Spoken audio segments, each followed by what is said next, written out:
مولا تم ہی تو ہو سب غایتوں کی غایت مولا تم ہی تو ہو چلتے تھے جس مقام پر جبرائیل کے پر چلتے تھے جس مقام پر جبرائیل کے پر ان حقیقتوں کے شناسا تم ہی تو ہو ان حقیقتوں کے شناسا تم ہی تو ہو دل جس سے زندہ ہے وہ تمنا تم ہی تو ہو ہم جس میں بس رہے ہیں وہ دنیا تم ہی تو ہو۔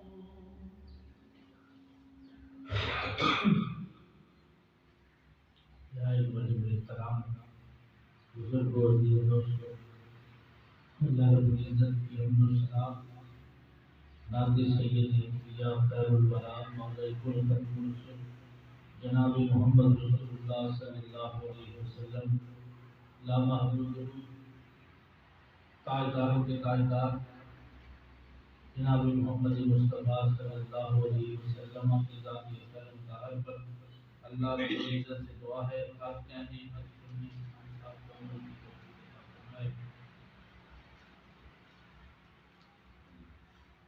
درود پاک کے حوالے سے فرمان رسول صلی اللہ علیہ وسلم پیش کر رہے ہیں۔ میرے آقا صلی اللہ علیہ وسلم کا فرمان ہے جو مجھ پر اس دنیا میں رہ کر صدق کے دل سے درود پڑھتا ہے، فرمایا باقی دنوں میں فرشتے مجھ تک پہنچاتے ہیں لیکن جب جمعے والے دن پڑھتا ہے تو میں خود سنتا ہوں۔ تو آج کبھی درود و سلام پڑھنے کا دن ہے۔ اللہ رب العزت سے دعا ہے اللہ ہمیں زیادہ سے زیادہ درود شریف پڑھنے کی توفیق عطا فرمائے، کلام اللہ شریف کی تلاوت کی توفیق عطا فرمائے۔ میرے آقا کا ہی فرمان ہے کہ جمعے کی ایک گھڑی ایسی ہے جس میں دعا کو کوئی بھی ایسی گھڑی ہے دل میں اپنے جو عظیم مقاصد ہیں، جو دعائیں ہیں، جو التجائے ہیں، اس پروردگار اعلیٰ جو ساری کائنات کا پالنہار ہے، اس کی بارگاہ میں دل میں ہر لمحہ ہر گزرتی ہوئی گھڑی میں دعا کرتے جائیں۔ اللہ تبارک و تعالیٰ بندے کی دعا کو قبول فرماتا ہے۔ قرآن کریم سورہ یوسف کی آیت کریمہ تلاوت کرنے کے شرف حاصل ہوا۔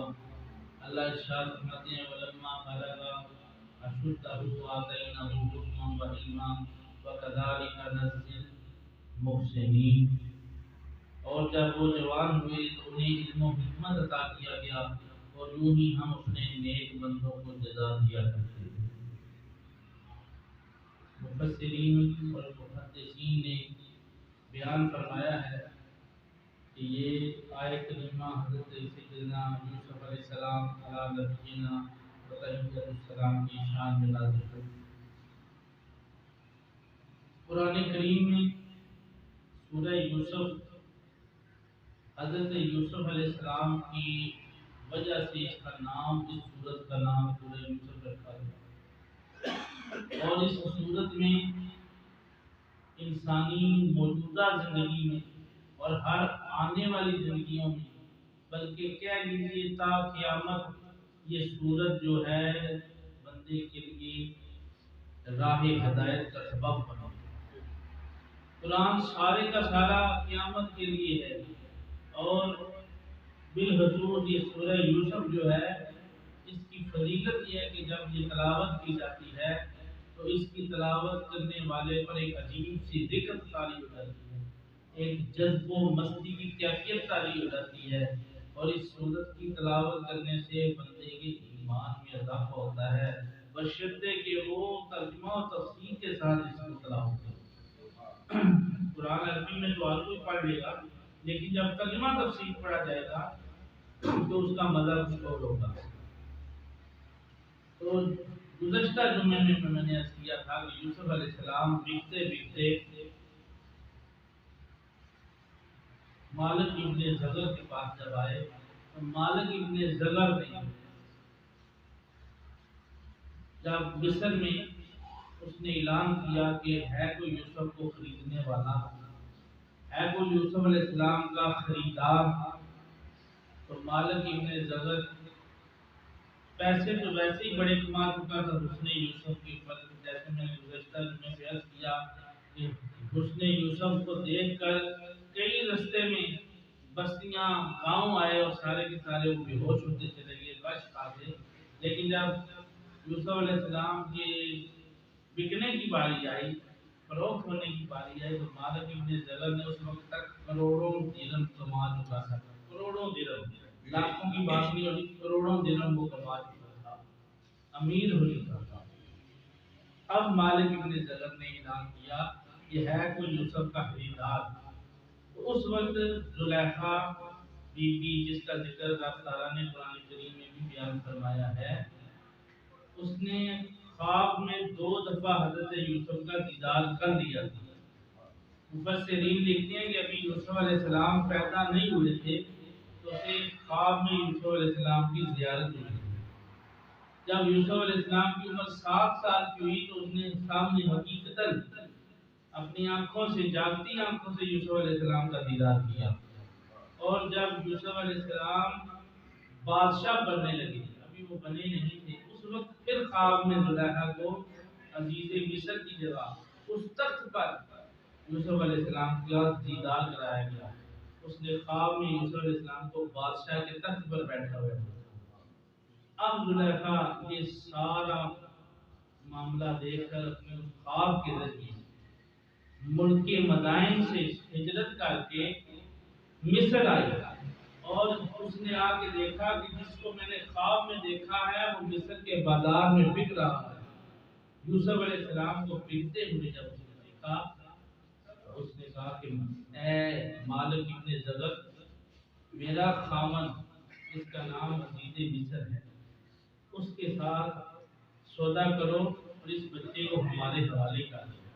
تو گزشتہ جمعے میں نے عرض کیا کہ یوسف علیہ السلام جب بکنے پہ آئے تو عزیز مصر کا سارا خزانہ خالی ہو گیا، تو آپ کا وزن پھر بھی زیادہ تھا۔ تو یوسف علیہ السلام نے اپنی جیب میں سے کاغذ کا ٹکڑا نکالا اور خزانے والے پلڑے میں رکھ دیا، اور یوسف علیہ السلام کا وزن برابر ہو گیا، کیونکہ اب اس میں لکھا ہوا تھا لا الہ الا اللہ محمد رسول اللہ۔ اب یوسف علیہ السلام کی محبت عزیز مصر کے دل میں گھر کر گئی اور وہ ان سے بڑا پیار کرنے لگا، اور زلیخا کے دل میں بھی محبت جاگ اٹھی، لیکن وہ ارادہ ٹھیک نہیں رکھتی۔ اللہ تبارک و تعالیٰ نے فرمایا کہ ہم نے یوسف علیہ السلام کو حضرت یوسف کی جو پرورش تھی وہ عزیز مصر کے گھر میں کروانی تھی، اور ہم نے اس کی محبت یعنی یوسف علیہ السلام کی محبت عزیز مصر کے دل میں ڈال دی۔ جب اس کے دل میں محبت پیدا ہو گئی، پھر اس نے کہا کہ اے یوسف، مجھے تو بڑا پیارا لگتا ہے، تو ہے غلام ہے، لیکن میں تجھے غلاموں کی طرح نہیں رکھوں گا، اپنے بیٹوں کی طرح رکھوں گا، شہزادوں کی زندگی عطا کروں گا۔ تو یوسف علیہ السلام ایک شہزادے کی طرح رہنے لگے، ہے تو اللہ کے نبی تھے، تو اللہ نے اپنے نبی کو کسی کا غلام تو نہیں رکھنا تھا۔ تو یوسف علیہ السلام آزمائشوں سے نکلتے ہوئے چلے آئے، لیکن اب اور آزمائشوں کا سامنا نہیں۔ زلیخا دن بہ دن آپ کے حسن و جمال میں فریفتہ ہوتی چلی جاتی اور کوشش کرتی کہ کسی طرح یوسف علیہ السلام کو اپنے پاس بلائے، حتیٰ کہ آپ نوجوانی تک پہنچ گئے۔ آپ کی عمر مبارک 17 یا 18 سال کی ہو گئی، بالغ ہو گئے۔ قرآن نے آپ کی بلوغت کا ذکر فرمایا ہے، وَلَمَّا بَلَغَ أَشُدَّهُ آتَيْنَاهُ حُکْمًا وَعِلْمًا وَكَذَلِكَ نَجْزِي الْمُحْسِنِينَ۔ فرمایا اور جب وہ جوان ہوئے تو ہم نے انہیں اپنی طرف سے علم بھی عطا کیا اور حکمت بھی عطا فرمایا۔ یوسف علیہ السلام کو علم بھی عطا فرمایا اور حکمت بھی عطا فرمائی. پھر فرمایا وَكَذَلِكَ نَجْزِي الْمُحْسِنِينَ، ہم اپنے نیک بندوں کو اسی طرح جزا دیتے ہیں. کیسی جزا دی؟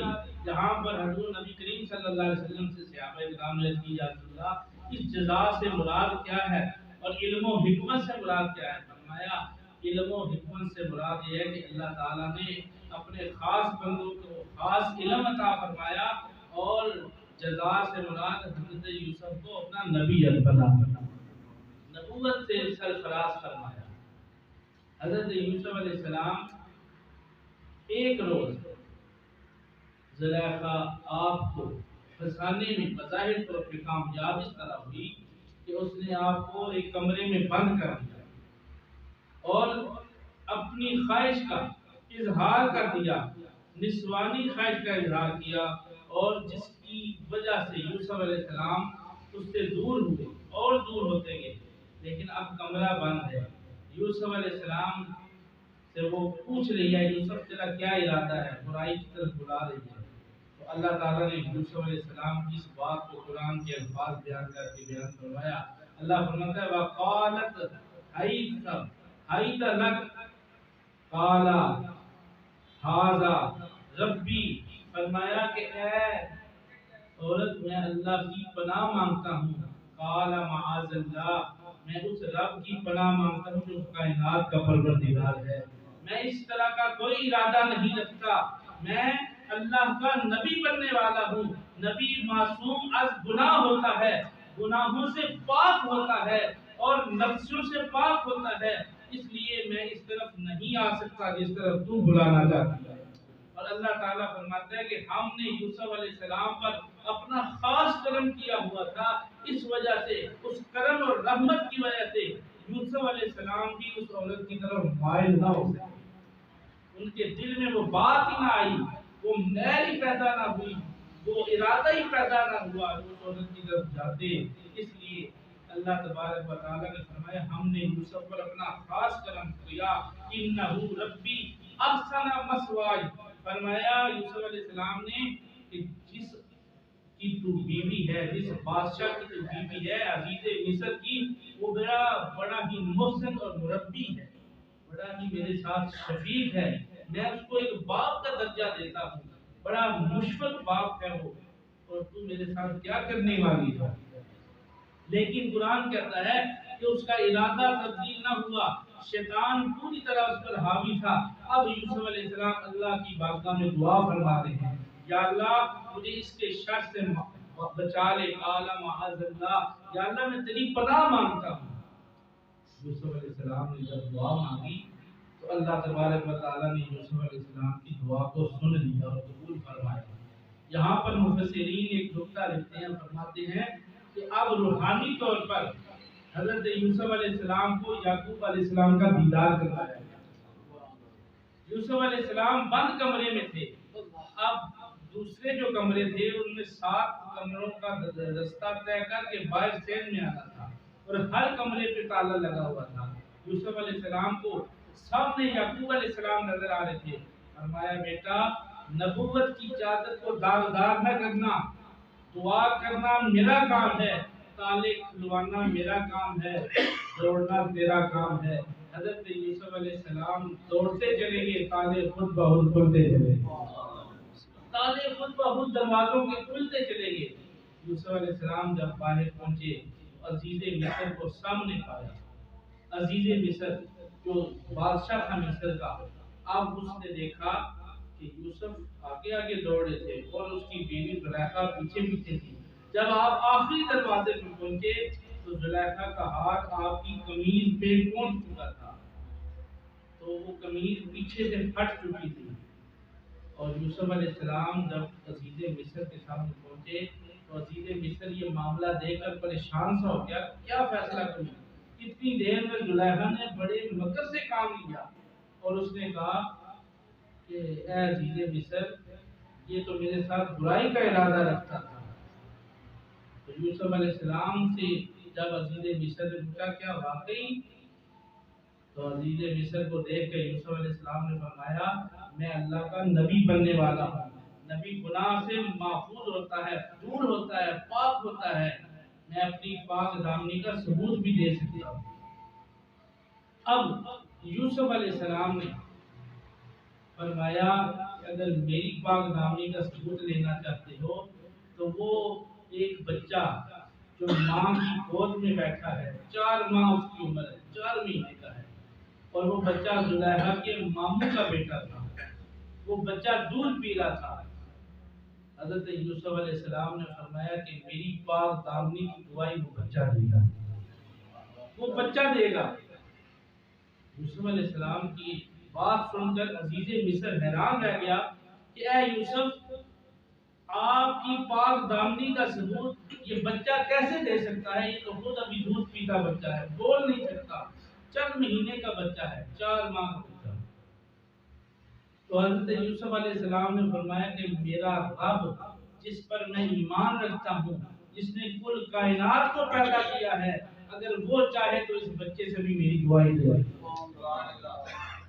حضرت یوسف علیہ السلام نے جب اشارہ کیا تو اس بچے نے اللہ کی عطا سے فصیح و بلیغ زبان میں یوسف علیہ السلام کی پاک دامنی کا اعلان کیا۔ اور کیا اعلان کیا؟ فرمایا کہ اگر یوسف سچے ہیں تو کرتا پیچھے سے پھٹا ہوا ہے، قمیض پیچھے سے پھٹی ہے، اگر زلیخا سچی ہے تو قمیض آگے سے پھٹی ہے۔ جب چیک کیا گیا تو قمیض واقعی پیچھے سے پھٹی ہوئی تھی، تو اللہ تبارک و تعالیٰ نے یوسف علیہ السلام کی پاک دامنی کو ثابت کر دیا۔ اب یہاں پر مفسرین اور علماء نے ایک بات لکھی ہے، بڑی اعلیٰ بات۔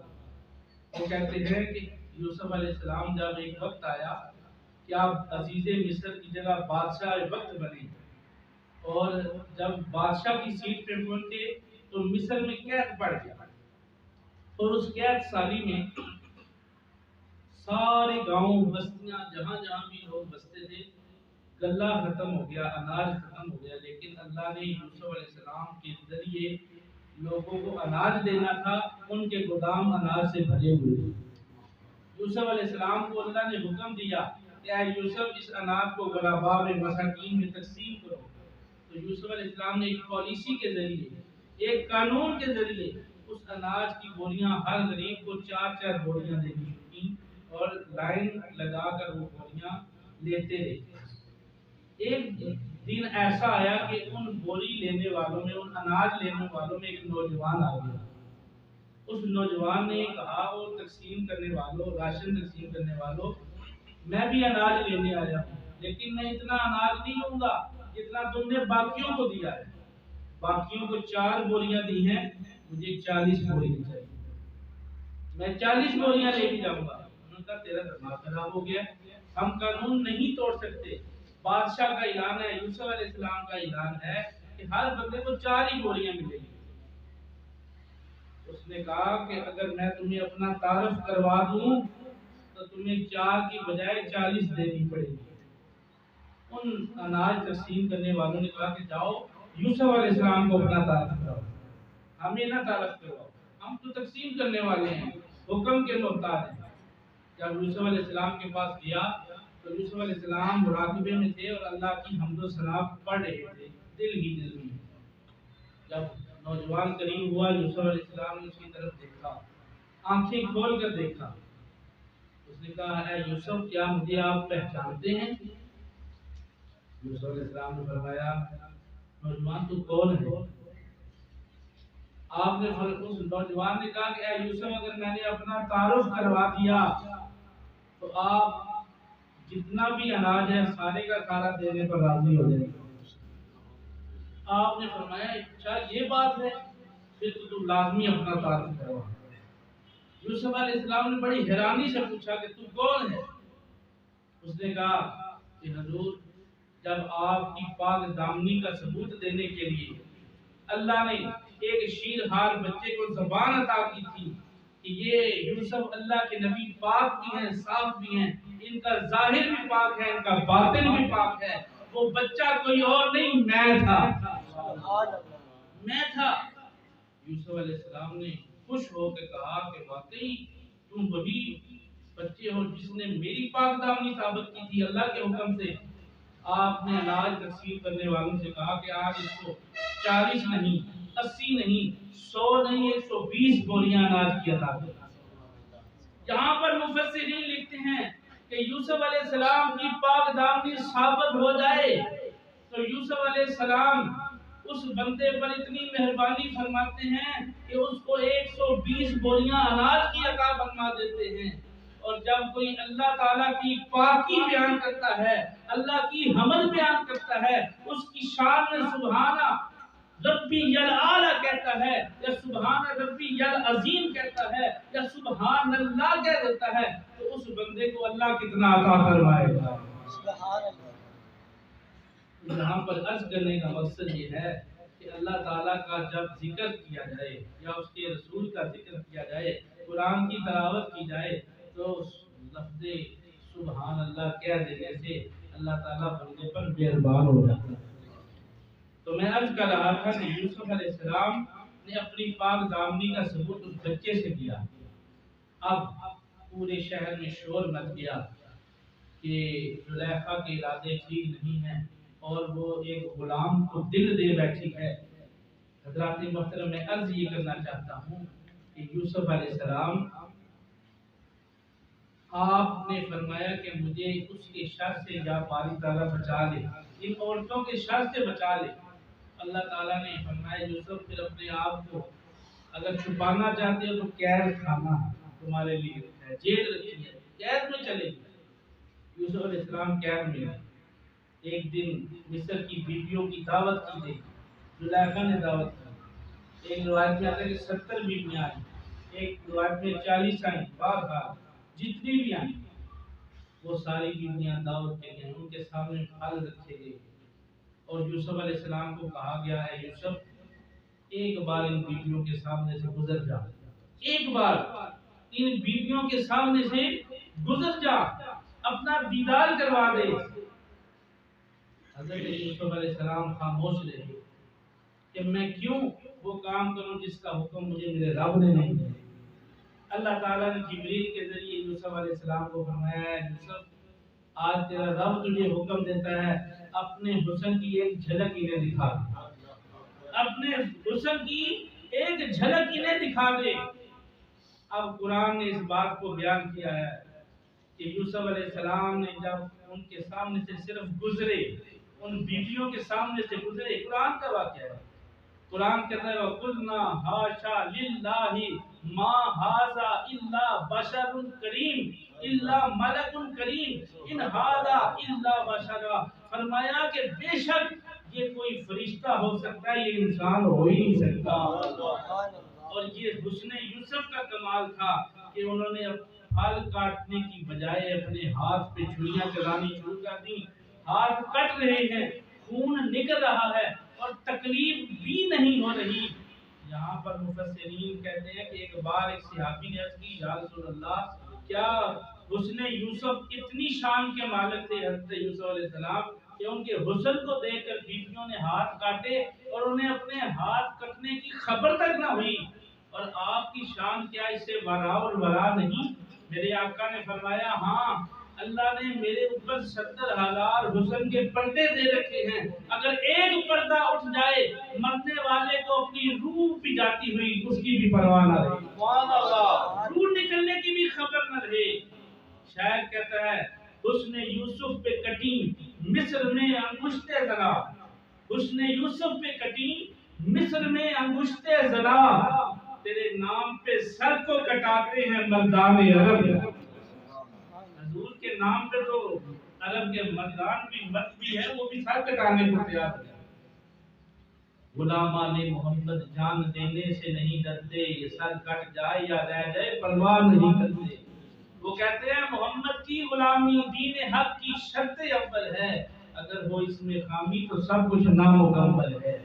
آخری روایت پیش کر کے ختم کرتے ہیں۔ حضور نبی کریم صلی اللہ علیہ وسلم نے فرمایا کہ اللہ نے زمین پر 1000 حصہ حسن کا نازل فرمایا، جس میں سے 999 حصے مجھے عطا فرمائے اور ایک حصے میں پوری کائنات کو بنایا، اور اس ایک حصے میں حسن یوسف بھی شامل ہے۔